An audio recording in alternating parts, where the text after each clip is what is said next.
رب اشرح لي صدری ویسر لی امری واحلل عقدۃ من لسانی یفقهوا قولی واجعل لي وزیرا من اہلی. ادب، لٹریچر، کتابیں پڑھنے، کہانیاں پڑھنے سے جن جن کو شوق ہے ذرا یہ دیکھیے. قرآن کے اندر کہانیاں بار بار ریپیٹ ہوتی ہیں، لیکن یہی ریپیٹیشن اس کے اندر کتنی خوبصورتی ہے. میں آپ کو صرف ایک مثال سے دکھانے لگا ہوں کہ ایک کہانی بار بار ریپیٹ ہوئی لیکن کتنی خوبصورتی سے. یہ آپ کے سامنے سب سے پہلے سورہ اعراف کی آیت نمبر 113 ہے، اور یہ قصہ ہے فرعون کا اور جادوگروں کا اور حضرت موسیٰ علیہ السلام کا. تو اور جب جادوگر فرعون کے پاس آئے تو انہوں نے کیا کہا؟ سورہ اعراف میں آیت نمبر 113 میں، اور وہ جادوگر فرعون کے پاس آ پہنچے، انہوں نے کہا یقیناً ہمیں اجر تو ملے گا ہی اگر ہم غالب آ گئے.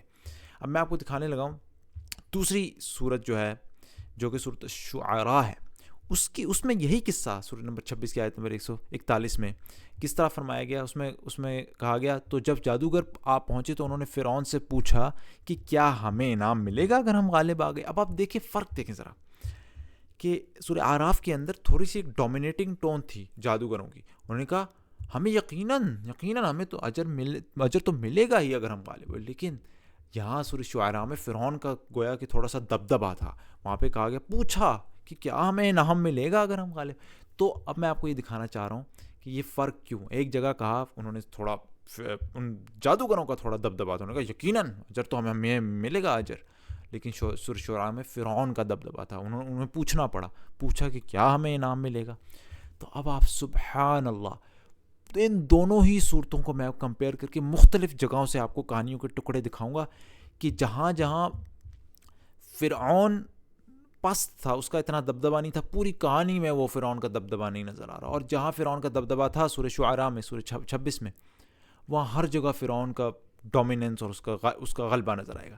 تو اگر آپ سب سے پہلے سورہ اعراف کو دیکھیں، پہلا موقع میں آپ کو شروع سے کہانی دکھاتا ہوں. سورہ اعراف کی اگر آپ آیت نمبر 103 میں دیکھیں، جہاں پہ بھیجنے کی بات ہوتی ہے کہانی کے شروع میں، پھر ہم نے بھیجا ان کے بعد موسیٰ کو اپنی نشانی کے ساتھ فرعون اور اس کے سرداروں کی طرف. دونوں کا ذکر ہے. اب یہاں پہ صرف فرعون کی اکیلی اپنی اس کا غلبہ نہیں دکھایا، بلکہ اس کے سرداروں کا بھی ذکر. لیکن سورہ شعراء میں جہاں پہ فرعون کا دبدبا غلبہ تھا، وہاں پہ کہا تو وہاں پہ کس طرح بھیجا، تو تم دونوں فرعون کے پاس جاؤ. صرف فرعون کا ذکر ہے اور اسے کہو. وہاں پہ اس کے سرداروں کا ذکر نہیں. سبحان اللہ. سورۃ الشعراء میں. سورہ اعراف میں جہاں فرعون کا اتنا دبدبا نہیں ہے، وہاں کیا کہا گیا؟ وہاں پہ حضرت موسیٰ علیہ السلام جب جاتے ہیں تو پہلے حضرت موسیٰ علیہ السلام، چونکہ فرعون کا بھی غلبہ دبدبا نہیں ہے، پہلے موسیٰ علیہ السلام جو ہیں ان کی بات کا ذکر ہوتا ہے، پھر فرعون بولتا ہے. یہاں پہ کس طرح بات ہوئی؟ موسیٰ نے کہا، اے فرعون میں رسول ہوں تم تمام جان والوں کے رب کی طرف سے، میں اس پر قائم ہوں کہ حق کے سوا کوئی بات اللہ سے منسوب نہ کروں. میں لے کر آیا ہوں تمہارے پاس تمہارے رب کی طرف سے یہ نشانیوں نے بات کی. پھر اس فرعون نے کہا. لیکن سورہ شعراء میں جہاں فرعون کا دبدبا ہے، تو جب جاتے ہیں حضرت موسیٰ علیہ السلام تو پہلے حضرت فرعون بولتا ہے. فرعون نے کہا کہ کیا ہم نے تمہیں چھوٹے ہوتے اپنے ہاں پالا نہیں، اور تم نے اپنی زندگی کئی سال ہمارے ہاں گزارے نہیں. فرعون بولا، پھر موسیٰ نے کہا. سبحان اللہ.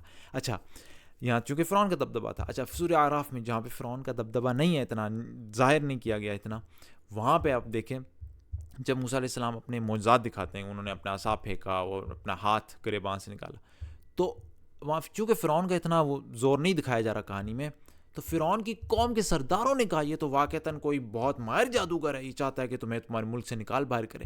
لیکن سورہ شعراء میں جہاں فرعون کا دبدبا اور اس کا غلبہ دکھاتے ہیں، وہاں پہ جب حضرت موسیٰ علیہ السلام اپنے وہ دکھاتے ہیں سارے میریکلز، انہوں نے اپنا ہاتھ سے کھینچا تو وہ سفید چمکدار تھا، اور انہوں نے اپنا عصا ڈالا، تو یہ نہیں کہا جاتا کہ اس کے قوم کے سرداروں نے کہا، بلکہ فرعون نے اپنے ارد گرد موجود سرداروں سے کہا کہ یہ تو واقعتاً ایک ماہر جادوگر ہے، چاہتا ہے کہ تمہیں اپنے جادو سے بل پر تمہیں تمہارے ملک سے نکال.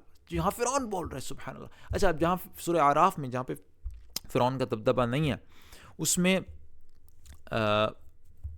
یہ وہی قصہ ہے کہ فرعون کے پاس آپ پہنچے، انہوں نے کہا یقیناً ہمیں اجر ملے گا ہی. یہ وہی آیت جو میں نے آپ کو شروع میں دکھائی، آیت نمبر 113. اس کے بعد سورہ اگلی آیت میں اس نے کہا ہاں، اور انعام کے علاوہ تم مقرمین میں بھی شامل کر لیے جاؤ گے. ٹھیک ہے، یہ اس نے کہا. لیکن سورہ شعراء میں جہاں پہ فرعون کا دبدبا ہے، تو جب جادوگر پہنچے، انہوں نے فرعون سے پوچھا کہ کیا ہمیں انعام ملے گا، تو آگے سے فرعون نے کیا کہا؟ اس نے کہا ہاں ضرور، اور تب تم لوگ یقیناً مقربین سے ہو جاؤ گے. اذن، تب، یہاں پہ گویا کہ ایک چھوٹی سی شرط لگائی جا رہی ہے چونکہ فرعون کا دبدبہ ہے. اچھا آخر جو میں آپ کو چیز دکھانے لگا ہوں, دیکھیے سبحان اللہ پوری کہانی میں آپ کو یہی رنگ نظر آ رہا ہے. جہاں فرعون کا دبدبہ نہیں ہے ہر جگہ اس کا دبدبہ نہیں نظر آ رہا, اور جہاں ہے اس کا غلبہ ہر جگہ اس کا غلبہ نظر آ رہا ہے.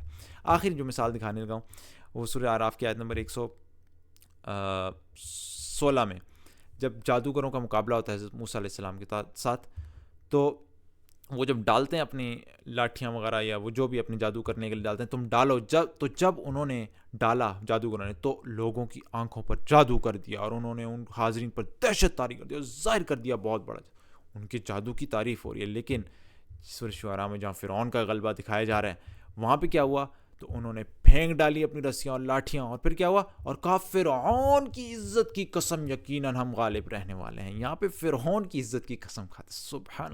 اب آپ دیکھیں پوری کہانی, دیکھیں ایک جگہ بس یہ کہا گیا یقیناً اجر تو ملے گا ہی, یعنی فرعون کا اتنا وہ غلبہ نہیں دکھایا جا رہا, لیکن سورہ شعراء میں فرعون کا غلبہ ہے. کیا ہمیں انعام ملے گا اگر ہم غالب ہیں؟ یہاں پہ سوال کرنا پڑے. پوری کہانی میں وہی رنگ سبحان اللہ نظر آ رہا ہے کہ یہ قرآن, اس لیے آپ کو پتہ ہے ان کو آیات کیوں کہتے ہیں, یہ نشانی اللہ دکھاتی ہے کہ یہ کسی نے الل ٹپ فضول تکے سے نہیں لکھ دیا, ہر چیز سوچ سمجھ کر یہ کہانیاں ہمارے سامنے آئی ہیں. سبحان اللہ, ایک چیز دکھانے کے لیے کس طریقے سے پورا سٹرکچر کہانی کا ایک پیٹرن فالو کر رہا ہے. سبحان اللہ, یہ وہ چیزیں ہیں ہمیں دوسروں کے ساتھ شیئر کرنی چاہیے, ان کو دکھائیں, دوسروں کو دکھائیں کہ قرآن اللہ کا کلام کیوں ہے. سبحان اللہ. سبحانک اللہم و بحمدک اشہد ان لا الہ الا انت استغفرک و اتوب الیک.